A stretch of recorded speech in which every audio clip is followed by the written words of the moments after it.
방문 열자마자 바로 머리가 보이면 급살 맞는다 이런 식으로 얘기를 하던데 전혀 근거 없는 얘기라고 분명히 말씀드립니다. 오히려 그렇게 말하는 사람들이 급살 맞습니다. 왜냐하면 대도 않은 얘기를 하니까. 예.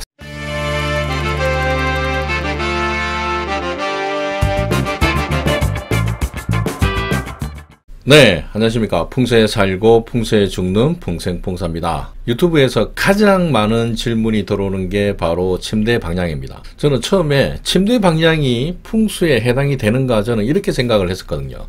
뭔가 풍수하면은 굉장히 좀 거창하고 기륭도 이렇게 파악이 되고 뭐 이런 걸로 생각을 했었는데 대부분의 분들이 침대 방향에 대해서 많은 관심을 두고 계시더라고요. 그래서 여러 편을 영상을 올렸는데 그럼에도 불구하고 계속해서 똑같은 질문이 올라오고 있습니다. 그래서 일일이 제가 답변 드리기가 힘들어서 이렇게 오늘 영상을 준비를 했으니까 오늘 영상을 보면서 조금 궁금한 게 좀 풀릴 수 있도록 열심히 한번 찍어 보겠습니다. 저는 잠깐 숨 좀 돌리고 다시 돌아오겠습니다.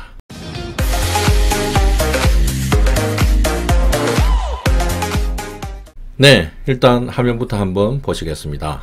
여기 보시면 웬 남자가 이렇게 건방지게 좀 누워 있습니다. 누워 있는데 굳이 침대 방향을 이렇게 놓은 이유가 뭐냐면 바로 방문하고 서로 나란히 되는 거죠. 요게 가장 많은 질문이 올라옵니다. 근데 가장 이상적인 침대 위치는 방문이 여기일 때는 대각인 이쪽 방향이 되겠죠. 그래서 요거를 좀 돌려주면은 사실 요게 가장 이상적인 침대 방향이 되는 거죠. 왜냐하면 누워서도 방문이 바로 보이기 때문에 누가 들어오는지 잘 볼 수도 있고, 또 요게 만약에 안 된다 하면은 그 다음에 이렇게 벽 쪽으로 가도 또 상관이 없습니다. 여기 창문이 있다 하더라도 크게 상관없거든요. 여기서도 뭐 보인다 아닙니까 이게. 그래서 일단은 방문하고 가장 대각이 제위 방향에 대해서 가장 좋은 침대 위치다라고 생각하시면 되고, 요게 만약에 여의치 않으면 방문벽으로 또 가셔도 됩니다. 요렇게 두는 거죠. 방문벽에 나란히 요렇게 두는 건데, 어떤 채널에서는 방문 열자마자 바로 머리가 보이면 급살 맞는다 이런 식으로 얘기를 하던데 전혀 근거 없는 얘기라고 분명히 말씀드립니다. 왜냐하면 제가 요런 식으로 해서 수년 동안 제가 산 적이 있습니다. 했기 때문에 그때 만약에 제가 급살 맞았다면 지금까지 살아있을 이유가 없겠죠. 벌써 저 어디로 갔어야 되는데 지금 건강하게 이렇게 살아있습니다. 하기 때문에 전혀 근거 없는 얘기다. 오히려 그렇게 말하는 사람들이 급살 맞습니다. 왜냐하면 대도 않은 얘기를 하니까. 사람들 혹세무민 시키니까, 현혹시키니까. 알지 못하면서 함부로 그렇게 얘기하지 마시기 바랍니다. 충분히 여기도 가능한 구조가 되겠습니다. 그리고 제일 안 좋은 게 보면은 바로 침대 방향하고 방문하고 이렇게 나란히 되는 거죠. 나란히. 심지어 이거를 유료 출장을 가가지고 이런 식으로 배치해가지고 자녀분이 사단이 난 그런 케이스도 보긴 봤는데, 제가 아니고 풍수 초딩들이 아마 그렇게 했을 겁니다. 사단이 났는데 이거는 진짜 기본 상식만 있어도 이렇게 두지 않겠죠. 요것도 심하고 또 요것도 사실은 굉장히 심하죠. 요 사람 보지 말고 침대만 좀 보시기 바랍니다. 요게 제가 가장 안 좋다고 얘기하는 바로 영안실 방향입니다. 영안실 방문 바로 침대 머리 바로 이렇게 나가죠. 영안실이 보면 문 열자마자 바로 이렇게 나간다 아닙니까? 이게 상당히 안 좋은 구조라고 할 수가 있습니다. 요거보다는 조금 괜찮지만 그래도 또 안 좋은 구조가 바로 발이 방문으로 나가는 거죠. 이런 식으로도 또 상당히 많은 분들이 생활을 하고 계십니다. 실제로 요것도 마찬가지죠. 요것도 바로 나갑니다. 방문으로 바로 이렇게 나가기 때문에 상당히 이제 안 좋다고 얘기하는데, 안 좋다는 기준이 바로 뭐냐면 여기에는 이 방에 내가 이렇게 생활하게 되면 좀 건방진 애가 생활하면 이 방에 내 기운이 가득 찹니다. 이렇게 얘기해서 이제 태극장이라고 그렇게 얘기하는데, 내 기운이 계속해서 머물다 보니까 이게 가득 차 있는 거죠. 근데 방문을 열면 외부의 기운이 있다 아닙니까? 외부의 기운이 바로 나의 기운하고 부딪히는데 하필 그 자리에 침대가 이렇게 있으면 안 좋다는 거죠. 그래서 만약에 부득이 이렇게 놓을 수밖에 없다 그러면 침대 헤드를 조금 돌리는 것도 괜찮죠.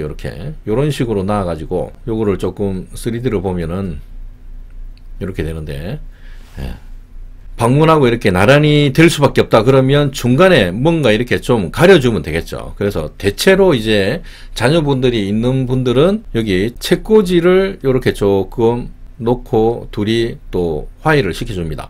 이런 식으로 보면은 지금은 책이 없어가지고 이렇게 뻥 뚫렸지만 책이 꼽히면은 네, 여기 파티션 역할을 하겠죠. 그렇기 때문에 이것도 굉장히 괜찮은 방법이라는 거죠. 일단 내가 안 보이면 됩니다. 그 다음에 둘 수 있는 게 요거는 책꽂이는 빼고 이제 파티션이죠. 제일 쉽게 할 수 있는 게 파티션입니다. 파티션인데 요것도 상당히 괜찮습니다. 지금 확대를 해보면 지금 한 칸, 두 칸, 세 칸, 네 칸이다 아닙니까?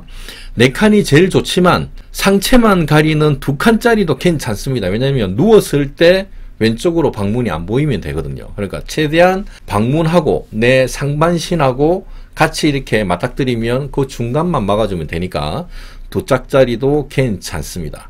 그 다음에 높이도 정말 질문 많이 하시는데 높이는 어느 정도 뭐 한 150cm 그 정도 높이로도 충분하다는 거죠. 네, 요렇게 해주시면 되겠습니다. 그 다음에 이제 할 수 있는 게 파티션 말고 조금 거추장스럽지만 네, 커튼이 되겠죠. 커튼을 이렇게 쳐주시면 되는데 이것도 상당히 분위기 좋습니다. 지금 이제 좀 남자라서 이런데 조금 아늑하게 또 그런 분위기가 날 수가 있거든요. 그래서 잠을 잘 때는 당연히 이렇게 이제 막아주시고 잠을 안 잘 때는 왼쪽으로 걷어 주셔도 되고 아니면 이렇게 한쪽만 이렇게 접어 주셔도 상관이 없는 거죠.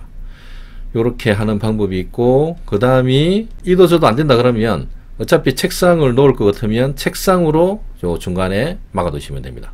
이렇게 두면 어차피 책상을 또 방 안에 놓아야 되는 구조라면 서로 방문하고 침대 내 기운하고 이렇게 말려주는 거죠. 지금 너무 좀 바짝 붙었지만 이렇게 좀 당긴다고 보고 이렇게 해놓으면 크게 상관이 없다는 거죠. 책상이 밑에가 뻥 뚫리긴 뚫렸지만 그래도 내가 여기 앉아 있으면 없는 것보다는 책상에 있는 게 훨씬 더 낫다는 거죠. 그래서 이런 식으로 아까 책꽂이, 그 다음에 파티션, 그 다음에 커튼, 그 다음에 책상 이런 식으로 뭔가 중간에 분리될 수 있는 그런 무언가를 놔두시면 내 기운하고 최소 이제 외부 기운하고 서로 맞닥뜨리지는 않는다. 이렇게 생각을 하시면 될 것 같습니다.